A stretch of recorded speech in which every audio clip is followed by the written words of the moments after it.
현장에서 만났던 어떤 여자 청년 하나가 있습니다. 이 친구가 어느 날 귀에서 어떤 소리가 들리기를 시작하는 거예요. 어떤 기계음 같은 소리가. 그랬더니 나중에는 점점 이 소리가 선명하게 들리면서 어떤 사람의 목소리로 들리기를 시작을 하더랍니다. 근데 어떤 말인지는 잘 모르겠대요. 근데 분명히 어떤 사람 얘기를 해요. 이 친구 말로는. 나중에는 이 목소리가 점점점 선명하게 들리기 시작하는데 어떤 남자의 목소리가 들리더라고 합니다. 근데 어디서 많이 들었던 목소리더래요. 그래서 가만히 생각해 보니까 자기 어렸을 때에 자기를 괴롭히고 자기를 예를 들어 성추행을 했던 어떤 아저씨가 있었대요. 그 사람의 목소리가 이제 목소리구나라는 걸 알게 됐답니다. 근데 이게 도대체 무슨 말을 하는지는 잘 모르겠는데 나중에 이 말이 점점점 선명히 들리더래요. 어떻게 들리냐? 죽어라. 죽어라. 이 말이 계속 들리는 겁니다. 이 부모님은 둘 다 대학 교수님이셨어요. 근데 부모님이 그 말을 이해를 못하는 겁니다. 그럴 수가 있냐? 너가 착각하는 거다. 네가 기력이 세서 네가 이 소리가 들리는 거다. 아니야, 착각하는 거야. 착각하는 거야. 근데 이 여자 청년은 그 말이 오히려 더 미치겠는 겁니다. 왜냐? 자기는 들리거든요. 자기는 점점 선명하게 들리거든요. 처음에는 죽어라 죽어라 하는 소리가 그냥 내가 왜 죽어? 이러다가 이 소리가 계속 들리니까 진짜 내가 죽어야 되나? 나는 진짜 죽어야 될 사람인가? 라는 거에 이 친구가 사로잡히게 이렇게 되는 겁니다. 여러분, 이게 아마 현대과학에서는 이해를 못할 겁니다. 근데 분명한 거는 이 사단은 지금도 존재하고 믿지 않는 자를 유혹하고요, 믿는 사람들을 속이고 있는 것이 확실하거든요. 예수님께서 요한복음 8장 44절에 직접 이 말씀을 하셨습니다. 너희는 너희 아비 마귀에서 났으니 너희 아비의 욕심대로 너희도 행하고자 하느니라. 그는 처음부터 살인한 자요, 진리가 그 속에 없으므로 진리에 서지 못하고 거짓을 말할 때마다 제 것으로 말하나니 이는 그가 거짓말쟁이요 거짓의 아비가 되었음이니라. 이 사단이 주특기가 하나가 있는데 속이는 겁니다. 그래서 진짜 있는 것처럼 속이고요. 그래서 우리가 말씀을 계속 우리가 듣고 있으니까요, 현실, 사실, 이것이 굉장히 내한테 억압을 주고 있는 것처럼 보이지만 이거는 꼭 뭐하고 같냐면 거품과 같습니다. 속일 뿐입니다. 그렇게 큰 문제도 아닌데 사단은 큰 문제인 것처럼 속여버립니다. 별것도 아니에요. 작은 문제인데 이것을 속이면서 어떻게 속이냐? 큰 문제처럼 이렇게 만들어버립니다. 고린도후서 4장 4절에 보니까 이 사단은 광명한 천사처럼 나타나거든요. 이렇게 사단이 속이는 이유가 있습니다. 왜냐? 딱 한 가지를 막는 겁니다. 예수가 그리스도인 것을 막아버립니다. 예수님께서 십자가에서 모든 문제 해결하셨다, 이것을 막아버립니다. 그래서 속입니다. 믿는 사람들이 거의 대부분이 이 속임수에 속아서 뭐라고 얘기를 하냐? 진짜 나는 어렵다고 생각이 드는 겁니다. 나는 문제가 있다고 생각을 이렇게 하게 되거든요. 제가 몇 번 말씀을 드렸죠. 제가 좀 마산 쪽에 교육자를 생활을 하고 있는데, 제가 전도사였으니까요. 교회 남자 지사님들, 안수 지사님들, 장로님들이 어떤 바람이 불었는지 저녁에 우리 모여서 우리가 기도하자, 이렇게 된 겁니다. 참 귀한 일이죠. 근데 며칠 지났나? 이 남자 지사님들 사이에서 흉흉한 소문이 돌기 시작하는 겁니다. 그게 무슨 말이냐? 저녁이 되니까 교회에 저녁 귀신이 나타난대요. 그래서 도대체 무슨 얘기인가 싶어가지고 제가 그날 저녁에 교회에 있어 봤어요. 있어 봤는데 진짜 처녀가 나타나요. 그 처녀 귀신이 아니고 사람입니다. 근데 이 아가씨가 와가지고 계속 이상한 소리를 해요. 어떤 이상한 소리를 하냐면 예수님께서 나와 함께 하신다. 그 말은 틀린 말은 아니겠죠. 뭔지 모르게 이상해요. 얘기를 들어보니까 이 아가씨가 신병에 걸린 겁니다. 그러니까 예수 믿으면 낫는다, 예수 믿으면 치유받는다. 물론 예수 믿으면 병이 치유되기도 합니다. 근데 계속 말씀드렸습니다마는 예수 믿는 이유 근본이 그것 때문이 아니잖아요. 그래서 이 친구가 어떻게 했냐? 어떤 목사님이 이렇게 가르쳐 준 거예요. 복음을 전해줘야 되는데 기도원을 가라. 기도원 가서 열심히 기도하고 외치면 예수님이 너를 구원해 줄 거다. 우리가 아무리 외치고 발버둥치고 몸부림을 쳐도 그리스도가 누군지를 모르면 절대 구원 못 받습니다. 근데 이 아가씨가 기도원을 간 거예요. 그래서 저 마산 쪽에 막 무학산 기도원이라고 있거든요. 그 일 간 겁니다. 그래서 산에 올라가서 주야 주야 외친 거예요. 나를 살려달라고. 근데 갑자기 저녁인데 눈이 밝아지면서 어떤 형상이 딱 나타난 겁니다. 사람 빛이 나더래요. 그래서 누구세요? 이러니까 그 사람이 그랬답니다. 내가 예수다 그러더랍니다. 그래서 이 아가씨가 아 드디어 예수님이 나타나셨구나. 그래서 달려가서 예수님 하면서 끄라는 거예요. 그때 자기 몸속에 탁 들어왔대요. 예수님이. 그 예수님입니까? 사단입니다. 근데 자기는 일평생 어떻게 하고 있냐? 예수님이 내 마음속에서 역사하고 있다. 그러니까 이 친구는 어떤 소리가 들리면 가는 거예요. 이 교회를 가고 저 교회를 가고 문제 일으키고 자기 예수님이 계시다고 얘기를 하는 겁니다. 보세요. 이 사단은 예수님처럼 다 나타나기도 합니다. 실제로 영적으로 심각해지면 자기 존재를 드러냅니다. 사단이. 근데 처음에는 자기 존재를 드러내지 않아요. 자기 존재를 드러내지 않고 문화, 내 생각, 내 판단, 일어나는 일을 가지고 어떻게 속이냐? 계속 불신앙을 이렇게 가져다 주는 겁니다. 여러분, 믿는 자들은 사단에게 속아서 그렇다 치더라도 하나님의 자녀가 사단의 이 속임수에 거의 대부분 넘어가서 예수가 그리스도가 되시고 모든 문제 끝내셨다고 하는데 문제에 잡혀서 문제도 아닌 것을 문제에 잡혀가지고 일평생 거기 시달리다가 하나님께서 우리를 향한 세계복음의 축복을 조금도 맛도 보지 못하고 그대로 무너져 버립니다. 더 심각한 것은 그것을 자라나는 후대가 보고 살아가요. 그게 믿음인 줄 알아요. 저는 어릴 때 믿음을 어떻게 느꼈냐면 영화 같은 거 보면요. 권투시합을 한다. 주인공이 죽도록 맞습니다. 죽도록 맞아요. 근데 어떻게 아버지가 갑자기 떠오르네? 그래서 주먹을 휘둘렀더니 적이 맞았어. 그래서 겨우 이겼어요. 진짜 상처뿐인 영광. 그래서 딱 손들고 이겼다고. 저는 그게 신앙생활인 줄 알았어요. 반 죽고 비참하고 어렵고 고달프고 괴롭다가 나중엔 승리하는. 저는 복음이 그런 줄 알았어요. 왜냐? 주변에서 그렇게 얘기를 하는 걸 듣고 자라왔어요. 어떤 분이 제가 결혼식에 참여를 했는데 주례하시는 목사님이 이런 말씀을 하시더라고요. 연세가 많으세요. 이제 결혼 대상자가 목사님이시거든. 목사님 될 부부거든.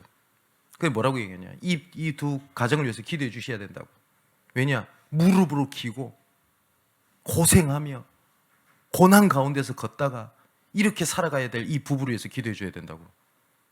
저도 목회자 길을 걷고 있잖아요. 그 말을 딱 들으면서 어떤 생각이 들었냐면 진짜 주의 길이 저 길인가?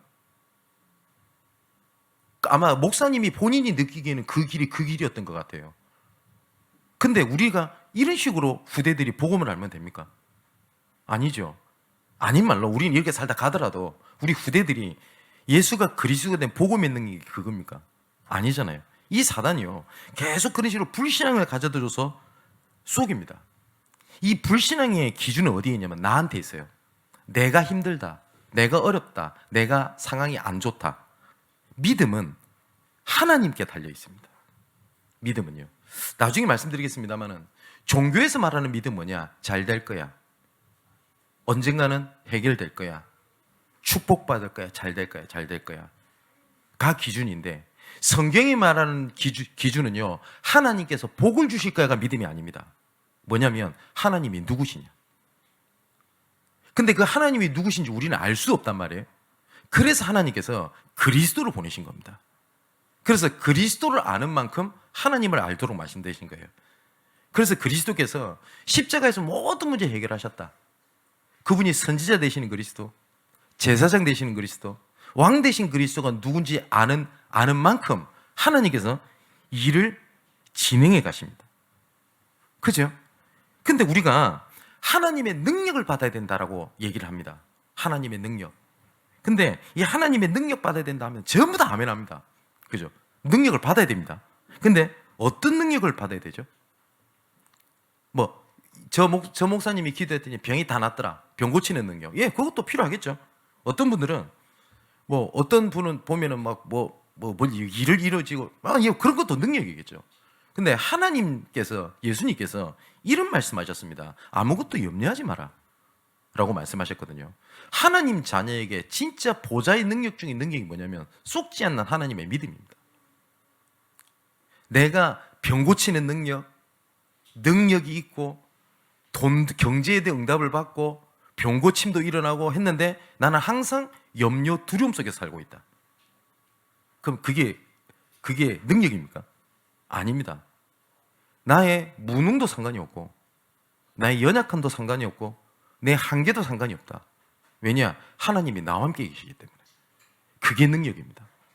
하나님, 이 시간 우리에게 능력을 부어주옵소서 할 때 갑자기 눈이 밝아져서 안 보이던 것이 보이고가 아닙니다. 내 현실이 바뀌고 내 상황이 바뀐 게 아닌데 뭐가 바뀌었냐? 하나님께서 나를 향한 믿음과 나를 향한 계획이 바뀐 거예요.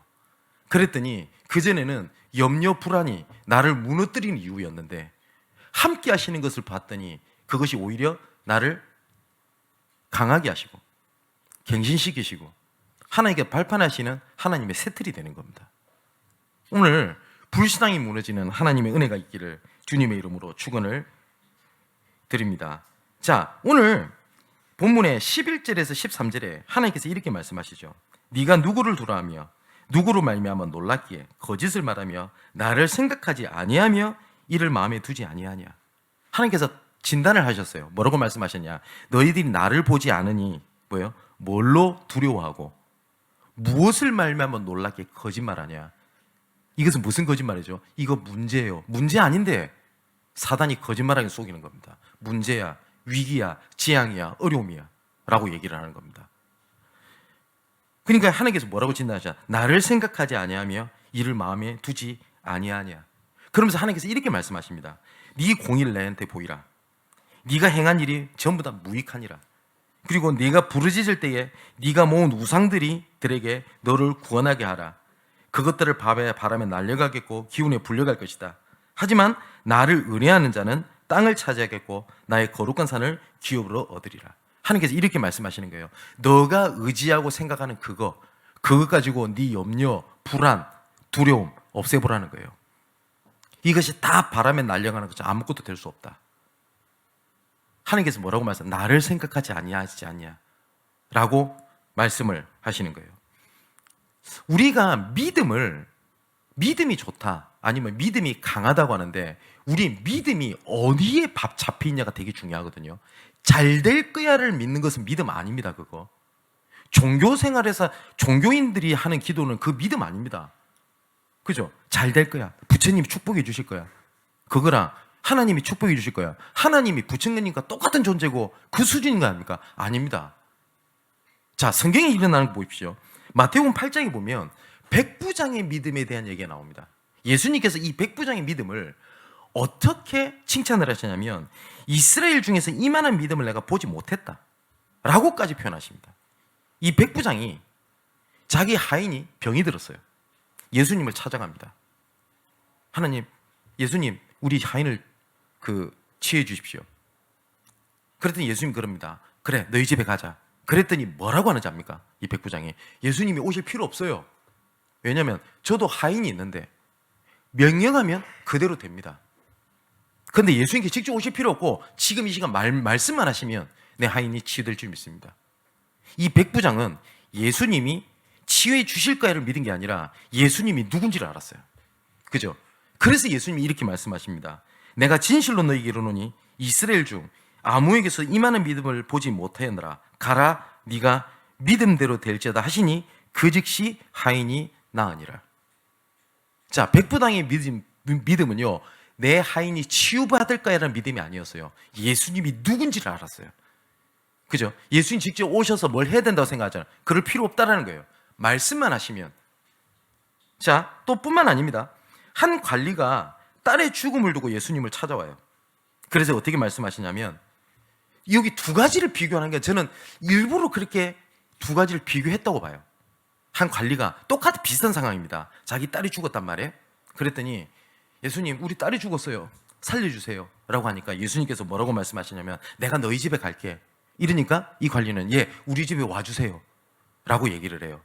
이때 이 관리의 딸을 살리러 예수님이 가시는 과정 속에 생뚱맞게 한 여자가 나타납니다. 혈류증 걸린 여자가 나타납니다. 이분은 뭐라고 하냐면 우리 집에 와서 우리 딸을 살려주세요 하는데 이 혈류증 걸린 여인은 예수님의 옷자락만 만져도 나는 살 수 있다. 몰란 거죠. 근데 예수님이 누군지를 알았던 거예요. 그랬더니 예수님께서 뭐라고 말씀하세요? 그 믿음대로 혈루증 걸린 여자가 치유를 받게 되고요. 나중에 예수님께서 이 집에 가셨었을 때는 따라 안심하라. 네 믿음이 너를 구원했다 하시니 그 여자가 즉시 구원을 받으니라. 혈루증 걸린 여자한테 하신 말씀이고요. 또 예수님께서 딸이 죽은 데 가셔가지고 이 여자애가 죽는 것이 아니다. 잔다. 주변에서 다 비웃었어요. 그랬더니 예수님께서 소녀야 일어나라 라고 잡아 일으키니 이 소녀가 살았다라고 되어 있거든요. 우리가 성경을 잘 보시라니까요. 살았다, 나았다가 아니었어요. 예수님이 누구냐? 그 믿음대로 될지어다. 한 맹인이 또 마태복음 9장에 나옵니다. 뭐냐면 다윗의 자손 예수여 우리를 구원하여 주옵소서라고 외칩니다. 그 예수님께서 그들에게 가서 눈을 어루만지시면서 또 하신 말씀이 있습니다. 계속 반복해 나오는 말이 있습니다. 너의 믿음대로 되라 라고 하시니 그 맹인이 눈을 떴다 라고 되어 있습니다. 또 가나안 여자의 딸이 귀신이 들리는 게 나옵니다. 마태복음 15장에 보면 또 뭐라고 말씀하시냐? 내 믿음이 크도다 내 소원대로 되리라 하시니 그때부터 그 딸이 나으니라. 여기서 예수님께서 반복해서 하시는 말씀이 있어요. 내 믿음대로 될지어다. 이게 굉장히 중요한 말이지만 그리고 굉장히 다른 말로 복음 안에서 없으면 이것만큼 무서운 말이 없어요. 그죠? 우리의 믿음이 뭐냐? 이것을 점검하는 중요한 시간이 돼야 됩니다. 복음이 우리한테 어떤 믿음으로 잡혀 계십니까? 복음이 내 문제 해결입니까? 그러면 문제 해결에 일평생 내 믿음대로 문제 해결에 몸부림을 치고 살아야 될 겁니다. 근데 어떤 사람이 이 고백하는 걸 봤어요. 이젠 나한테 문제가 아니라 내가 일평생 하나님을 어떻게 바라보냐에 모든 것을 다 건다. 이 사람한테 더 이상 문제가 안 되는 거예요. 그렇죠? 오늘 예수님께서 이런 말씀하셨습니다. 내 믿음대로 될지어다. 우리가 믿음이라고 쏟고 있는 불신앙이 이 시간 무너지는 시간 되기를 주님의 이름으로 축원을 드립니다. 자, 빌레몬서 1장 4절 6절에 보니까 내 믿음의 교제가 우리 가운데 있는 선을 알게 하고 그리스도께 이르도록 역사하느니라. 이 믿음이 선을 알게 하고 하나님의 복음의 계획을 알게 하고 그리스도께 이르도록 하나님께서 이렇게 하신다라고 말씀을 하셨습니다. 우리가 서론 부분에 반드시 가지고 들어가야 될 것이 뭐냐면 우리의 믿음에 대한 색깔입니다. 믿는 사람들을 현장에서 많이 보기도 합니다. 제가 어떤 분을 소개를 받을 때도 이렇게 말씀하시는 것도 봤습니다. 목사님, 저 사람은요 예수님을 어마무시하게 열심히 믿는데요. 그래서 만나보면 다 그런 건 아니고요. 판단이 이게 아니라 이 사람을 예수님을 믿는 게 아니구나. 잘 될 거야를 믿는구나. 이걸 느껴요. 저 사람은 굉장히 연약하다. 문제가 많다라고 만나보면 이 사람은 문제를 안 잡고 있어요. 예수님 보실 때 진짜 믿음이 뭘까요? 예수님께서 바리새인과 세리의 기도에 대한 평가를 하시는 게 나옵니다. 이 바리새인이 이렇게 얘기를 하죠. 하나님, 저 세리, 저 구원받지 못한 자, 할례받지 못한 자, 저런 틈바구니에서 있지 아니하고 하나님의 율법을 온전히 섬길 수 있도록 부르심에 감사함을 드립니다 라고 기도를 하고요. 이 세리는 나는 죄인입니다. 나는 할 수 있는 게 없습니다. 그래서 저는 하나님의 은혜가 필요합니다. 그래서 하나님께서 나와 함께 하셔야 됩니다 라고 기도해요. 예수님께서는 세리의 기도를 하나님께서 들으신다고 말씀을 하시거든요. 하나님께서는 우리에게 완전함을 기대하시는 것이 아닙니다. 하나님께서는 우리에게 이렇게 하면 복을 받고 저렇게 하면 복을 받고 하나님께서 우리에게 그걸 원하시는 것이 아니라 우리의 믿음을 보십니다. 우리의 믿음을. 하나님, 저는 할 수 있는 게 아무것도 없습니다. 그래서 저는 그리스도가 필요합니다. 저는 무능합니다. 한계가 많습니다. 할 수 있는 게 없습니다. 그래서 하나님이 저와 함께 하심을 믿습니다. 어떤 직분을 맡았어요. 어떤 분은 장로로, 어떤 사람은 권사로, 어떤 분은 교사로 맡았어요. 근데 아무리 봐도 나는 할 수 있는 게 없는 거예요. 아무리 봐도. 그래서 이분이 이 고백을 한 겁니다. 저는 맡겨진 직분에 할 수 있는 게 아무것도 없습니다. 그래서 제가 그리스도를 바라봅니다. 그게 믿음입니다. 맞죠? 내 렘넌트 한번 살려보겠다. 물론 그것도 믿음입니다. 근데 정말 전도자다운 믿음을 회복하기를 주님의 이름으로 축원을 드립니다. 자, 하나님께서 아까 믿음이 뭐라고 말씀드렸냐? 하나님이 누구시냐라는 믿음이거든요. 알면 알수록 의지하겠죠. 그죠? 근데 우리는 하나님을 알 수가 없어요. 성경에 보니까 우리는 하나님 못 만난다고 되어 있습니다. 하나님 만나면 우린 죽습니다. 완전하신 하나님이 불완전하고 죄가 있고 무능한 우리가 하나님을 만나면 죽습니다. 근데 하나님을 만날 수 있는 방법을 하나님이 딱 한 길을 주셨어요. 누구를 보냈냐? 우리하고 동일한 육신을 입고 이 땅에 그리스도를 보내신 겁니다. 그래서 예수님께서 말씀하셨습니다. 나를 만난 것은 아버지를 만난 것이다 라고 말씀을 하셨어요. 그래서 그리스도를 통하여 하나님을 알게 하셨고요, 그리스도를 통하여 구원을 받게 하신 겁니다.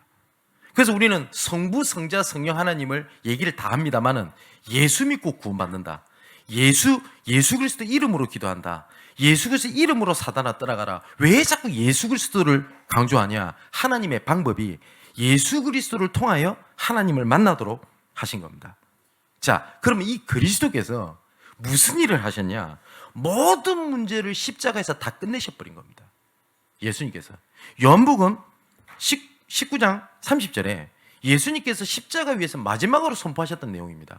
내가 다 이루었다, 내가 모든 문제를 다 끝냈다 라고 말씀하시거든요. 그래서 에베소서 2장의 말씀을 조금 해야 될 것이 뭐냐면, 에베소서 2장 1절에 보니까 허물과 죄로 죽었던 너희를 살리셨다 라고 말씀하십니다. 우리의 과거에 생각하면요, 어떤 설문을 봤어요. 내 과거를 생각할 때 어떠냐라고 할 때 내 과거가 좋다, 떳떳하다고 말하는 사람 거의 없대요. 전부 다 후회한다라고 얘기를 합니다. 근데 예수님께서 뭐라고 말씀하셨냐? 허물과 죄로 과거에 죽었던 너희를 살리셨다 라고 말씀을 하셨어요. 많은 사람들이 아까 말씀드렸던 것처럼 과거에 대한 여러 가지 후회, 상처로 붙잡고 있는 게 많아요. 그러지 않았더라면, 내가 그때 잘했더라면, 그때 내가 좀 더 잘 인도받았더라면, 죄송하지만 완전히 쏜 겁니다. 아무 답도 없는 생각을 하고 있는 거거든요. 근데 예수님께서 뭐라고 말씀하셨냐? 너희가 내 안에 있으면 허물과 죄로 죽었던 과거 그거 다 끝났어. 그거에 대한 대가를 치르지 아니한다. 과거 문제 해결하셨다는 말은 죄를 해결하셨다는 것뿐만 아니라 대가를 치르지 아니한다. 과거의 것이 네한테 영향을 주지 아니한다. 너를 발목을 잡지 아니한다. 뿐만 아니라 과거가 전부 다 어떻게 되냐? 보고만 해서 발판이 돼버립니다. 우리가 내년이 되면 여호수아서 사도행전을 보게 될 겁니다. 그래서 올해는 계속 우리가 출애굽기를 계속 봤잖아요. 모세가 그랬잖아요. 모세가 지나갔던 과거, 현실, 미래가 암울했어요. 하나님께서 직접 나타나셔가지고 너는 바로 앞에 가라 라고 말씀을 하셨을 때 모세가 계속 말하는 게 있습니다. 보낼 사람 보내세요. 뭐 안 좋게 말하면 이겁니다. 정신 차리세요. 내가 될 것 같습니까? 난 무능한데요. 아니, 내 상처 알잖아요. 내 상처하는데 그걸 건드립니까, 하나님? 내 애굽이요? 단어도 듣기 싫어요. 근데 애굽으로 가래요. 근데 하나님의 말씀을 붙잡는 그 순간 애굽에 있었던 상처, 과거, 문제, 이것이 출애굽을 위하여 하나님께서 준비해 두신 하나님의 은혜였지 문제가 아니었다는 사실을 알게 됩니다. 이걸 보고 그리스도께서 과거 문제를 해결하셨다고 하는 겁니다. 자, 에베소 2장 1절 3절에 보니까 그때의 너희는 그게 무슨 말이죠? 허물과 죄로 죽었던 그곳에, 그죠? 그 가운데 생하여 허물과 죄로 죽었던 곳에서 살아왔다, 그죠? 이 세상 풍조를 따르고 공중권세 잡은 자를 따랐으니 지금 곧 불순종의 아들들 가운데서 역사하는 영이라.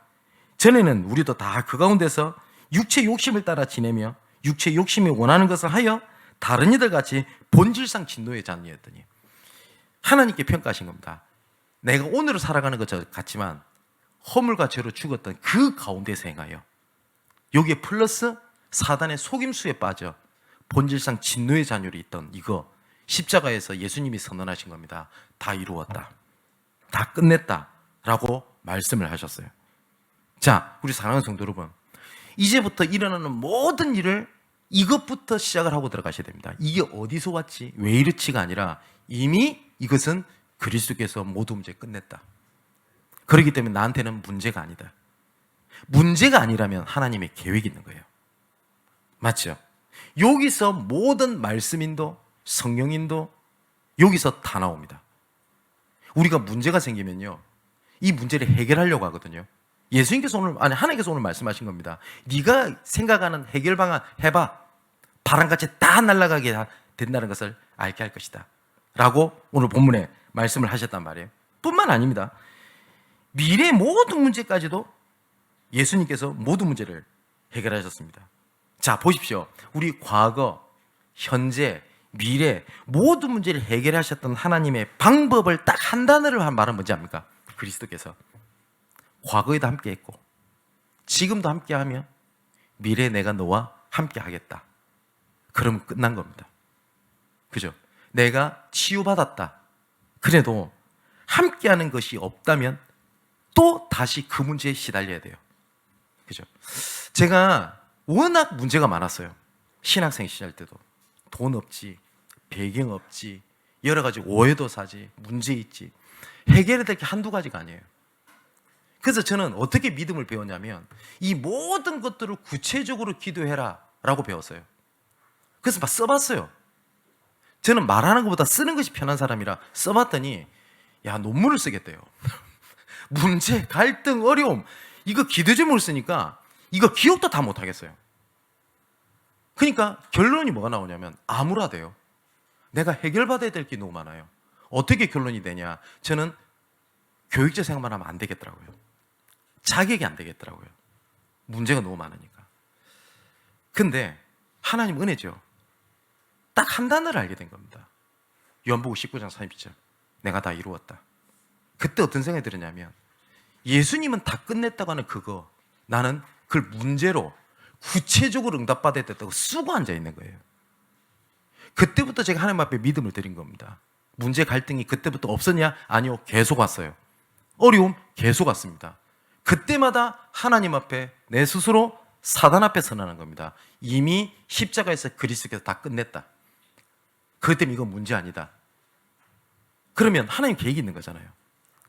근데 워낙 연약하고 부족해서 하나님의 계획이 안 보여요. 자꾸 또 낙심 속으로 들어가요. 그래서 예수님 말씀하신 겁니다. 오직 성령이 너에게 임하시면. 하나님, 그래서 내게 성령의 충만함을 주옵소서. 하나님, 이 시간 나에게 믿음을 주옵소서. 해결할 거라는 믿음이 아니라 하나님이 지금 나와 함께 계시는 그 믿음을 주옵소서. 이 속에 있었더니 거꾸림을 뜨름을 당한 것처럼 보이는데 하나님 거꾸로 트림을 당한 게 아니라 하나님의 계획이 있다는 사실을 알게 됐어요. 갈등이 아니라 하나님의 새로운 시스템이 있다는 걸 보게 됐고요. 핍박이 아니라 하나님께서는 복음에 대한 확산의 응답을 이루어 가시게 됐던 겁니다. 자, 우리가 나에게 그리스도가 어떤 분이십니까? 나와 함께해서 나를 동역해 주시는 분입니까? 내가 잘하면 잘한다 잘한다 잘한다 하면서 응원을 해 주시는 분입니까? 근데 성경은 뭐라고 돼 있냐? 모든 문제 끝내셨을 뿐만 아니라 두 번째, 그분이 주인이라고 돼 있어요. 여러분 회사를 다니시죠? 여러분들이 회사를 다닐 때 그 사장님을 보고 주인이라고 얘기하지 않죠. 왜냐면 아무리 사장님이 월급을 줘도 내 인생을 책임져 주지 않거든요. 근데 옛날에 종을 한번 생각해 보십시오. 종은 주인을 바라보지 않으면 잠도 잘 수 없고 먹을 수 아무것도 못해요. 그래서 주인이라고 얘기를 합니다. 우리가 주 예수 그리스도라고 얘기를 하죠. 그 주가 주인 주자입니다. 예수님이 제가 항상 어렵다 힘들다 생각할 때 솔직히 제 믿음 신앙의 고백으로 예수님이 저한테 주인이 아니었어요. 단지 내가 잘하면 응원을 해주시고 도와주는 도움자라고 생각을 했지 내가 그분을 주인으로 인정을 안 했었어요. 그런데 하나님께서 뭐라고 말씀하시냐? 주인이라고 얘기를 하십니다. 가나안 혼인잔치 때 예수님께서 초청을 받습니다. 그런데 예수님께서 귀빈으로 초청을 받아요. 그때는 포도주가 다 떨어져 가고 문제가 생겼을 때 예수님께서 아무것도 안 하셨습니다. 그때 마리아가 하인에게 명령합니다. 저 예수가 무슨 말을 하든지 그대로 따라라. 예수님이 귀빈으로 계실 때는 가만히 계셨는데 주인으로 인정될 때 예수께서 일을 진행하셨습니다. 어쩌면 하나님께서 야, 네 문제 해결해봐, 노력해봐, 네 힘, 네 방법대로 다 해봐, 할 게 없잖아요. 그때 하나님께서 일을 시작한 시작입니다. 그때가 중요합니다. 나 아무것도 해봐도 안 되니까 포기고 낙심이냐, 아니면 그리스도를 주라고 시인을 하냐, 그 차이거든요. 주로 시인할 때 일을 진행을 하시는 겁니다. 자, 오늘 13절에 하반절에 이렇게 돼 있어요. 나를 의뢰하는 자는 땅을 차지하겠고 나의 거룩한 산을 기업으로 얻으리라. 또 14절에 내가 부르짖을 때에 내가 모은 우상들에게 너를 구원하게 하라 라고 말씀을 하시면서 하나님께 반대로 얘기를 하시죠. 나를 의뢰하는 자는 어떻게 될 거다. 그러면서 14절에 이렇게 말합니다. 그가 말하기를 도두어 길을 수축하여 내 백성의 길에서 거치는 것을 제하여 버리라. 거치는 것은 뭡니까? 불신앙입니다. 내가 이렇게 말하는 사람 많이 봤어요. 하나님께서는 어쩔 때는 내 현실과 내 사실과 내 상황을 이해하지 못하시고 하나님께 말씀을 주실 때가 있어요. 나는 지금 경제 문제 때문에 죽어가고 있는데, 나 이것 때문에 미쳐가고 있는데 하나님께서 뭐라고 말씀하신지 아세요? 전도운동이래요. 이거는 제 고백이기도 합니다. 너무 지금 학교 다닐 힘도 없고 아무것도 없는데, 지금은 제가 많이 건강해졌습니다만 저는 신학생 때부터 병을 달고 살았어요. 그래서 신학생 때 신부전증을 달고 살았어요. 그러니까 계속 몸이 붓고, 그래서 제가 기절해서 쓰러진 적도 있어요. 멋지게 교회에서 기도하다가 탁 쓰러지면 얼마나 멋있겠냐. 공중화장실에서, 그것도 눈 떠보니까 병원이고, 병 있지, 집 가난하지.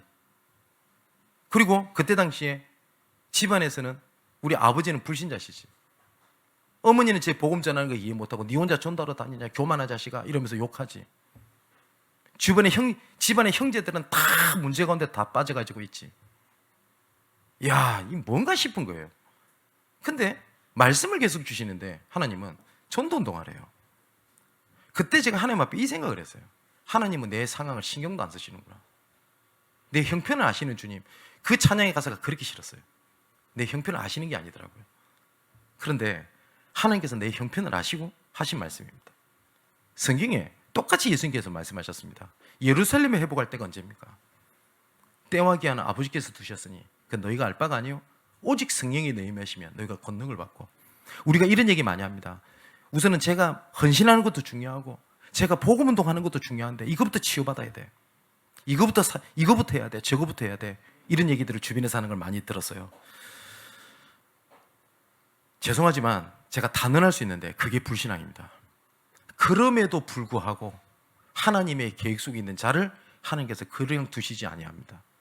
하나님께서 복음 속에 있는 자를 하나님께서는 그냥 두시지 아니하거든요. 또 뭐라고 말씀하면 불신앙을 제거해라. 그러면서 15절에 지극히 존귀하며 영원히 가시며 거룩하다 이름하신 이가 이같이 말씀하시되 내가 높고 거룩한 곳에 있으며 또한 통회하고 마음이 겸손한 자와 함께 있나니 라고 말씀을 하셨거든요. 자, 성경에 나오는 믿음의 사람들 잘 보십시오. 이 사람들이 대단했던 것이 아니라 뭐냐면 그리스도가 되시는 하나님과 함께하는 것 속에서 하나님께서 직접 일을 진행을 하신 겁니다. 요셉도 마찬가지입니다. 요셉이 믿음이 좋았던 게 아닙니다. 우리가 말하는 잘 될 거라는 믿음을 갖고 있었던 것이 아니었어요. 창세기 39장 2절에 여호와께서 요셉과 함께 하심으로, 여기 보니까 함께라고 되어 있죠.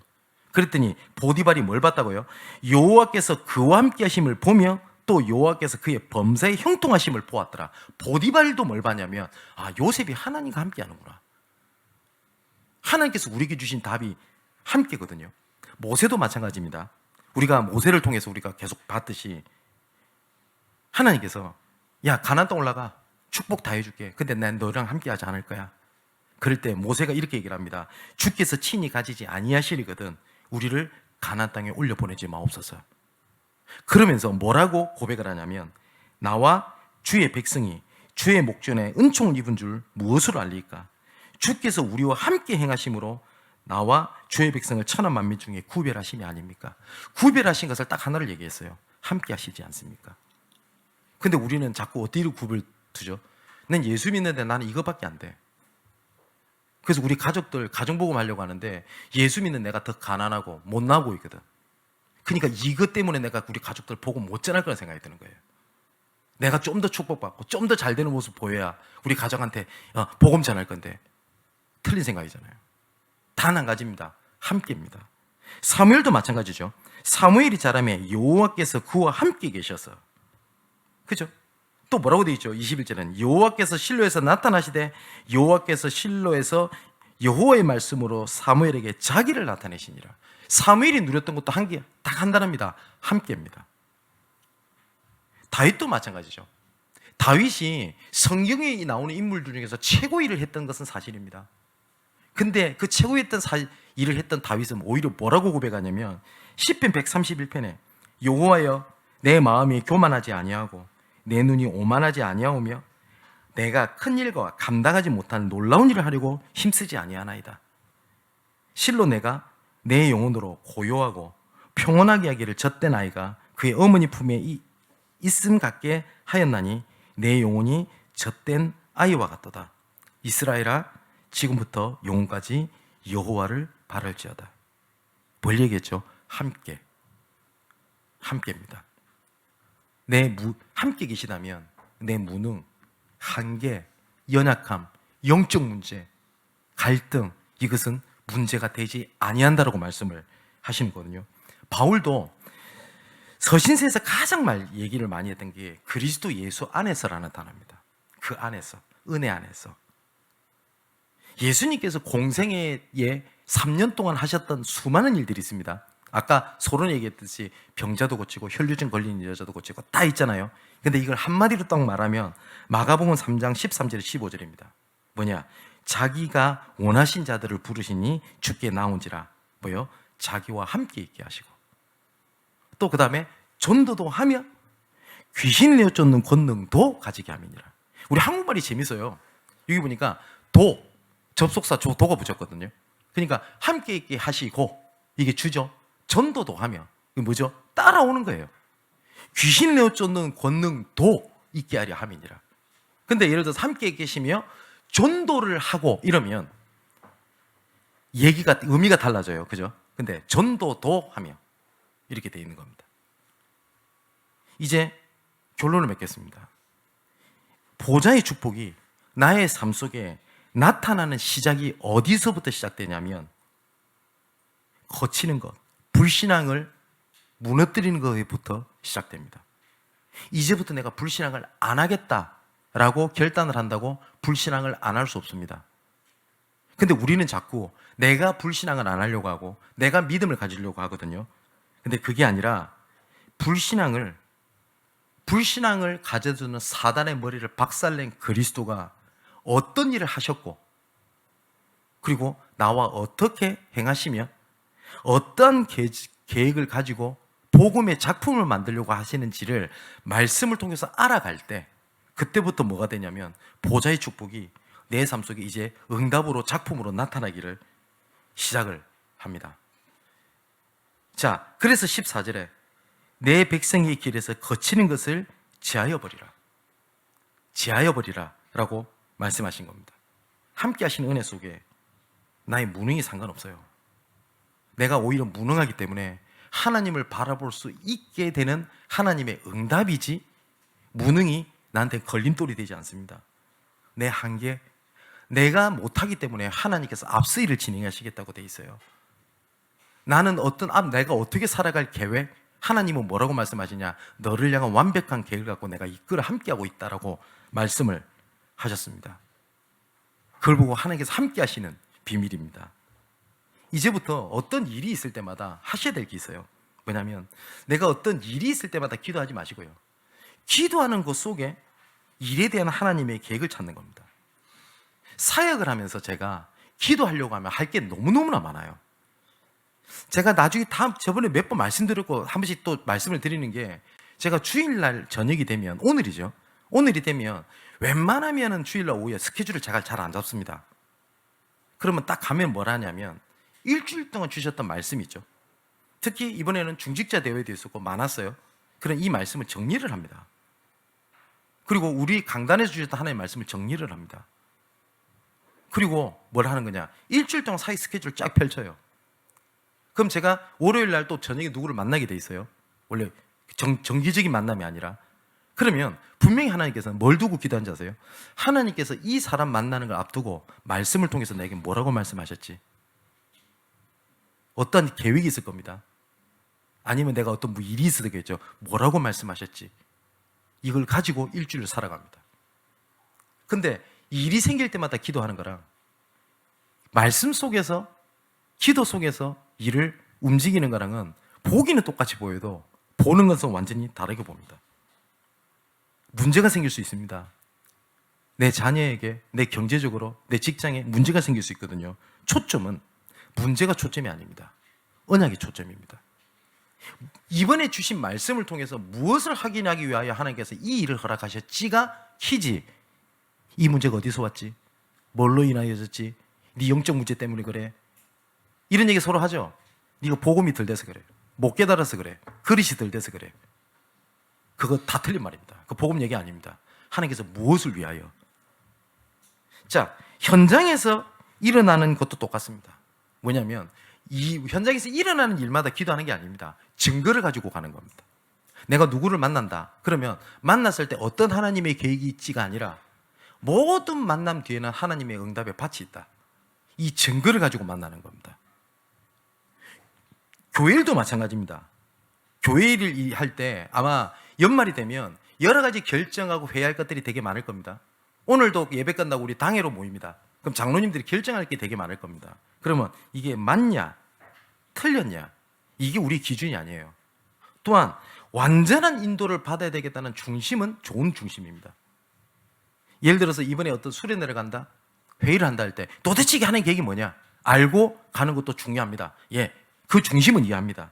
그런데 하나님께서 우리에게 완전한 인도를 받아라고 말씀하신 적이 없어요. 하나님 뭐라고 말씀하셨냐? 너가 어떤 것을 함께하면 내가 인도할게 라고 말씀하셨지 네가 인도 잘 받아라고 말씀하신 적이 없다고요.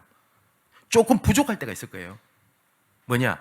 이거는 하나님의 계획이다라고 인도 받으면 됩니다. 제가 부교육자 때 제가 이 얘기 간증 많이 들었죠. 담임 목사님이 전혀 복음과 상관없는 얘기를 하실 때 있어요. 지시하실 때 있어요. 누가 봐도 이건 아니에요. 그러면 제가 목사님 그 복음 아닌데요? 말씀 못 들었습니까? 제가 이렇게 말하는 게 복음입니까? 알겠습니다. 아멘입니다. 그리고 난 다음에 일을 진행하는 겁니다. 근데 아닌 것 속에 하나님의 계획들을 굉장히 많이 보게 됐어요. 나중에는 언약 붙잡은 자를 통하여 일을 진행하셨지 담임 목사님이 틀린 지시를 하셨기 때문에 그게 무너지고 된 적이 단 한 번이 없어요. 그때마다 느꼈던 게 그거 있었어요. 아, 하나님은 계획대로 움직이시지 상황 따라 움직이시는 게 아니구나. 그래서 저 사람이 복음 아닌 상황을 얘기했다고 복음이 무너지는 것이 아니구나 라는 걸 진짜 많이 봤어요. 자, 불신앙을 제하여 보십시오. 제하여 버리십시오. 그래서 보좌의 능력이 여러분 삶 속에 나타나는 하나님 응답이 있게 되기를 주님의 이름으로 축원을 드립니다. 기도하겠습니다. 전능하신 하나님을 그리스도로 나타내시고 성령의 능력으로 역사하시며 함께 하시는 아버지 하나님께 감사함을 드립니다. 지금도 우는 사자처럼 두루다니며 속이고 얽매이게 하고 눌리게 하는 사탄의 권세를 무너뜨리는 답은 그리스도밖에 없음을 믿습니다. 이 시간 그리스도의 권세를 무너뜨리시는 답인 그리스도를 붙잡는 최고의 시간이 되게 하여 주옵소서.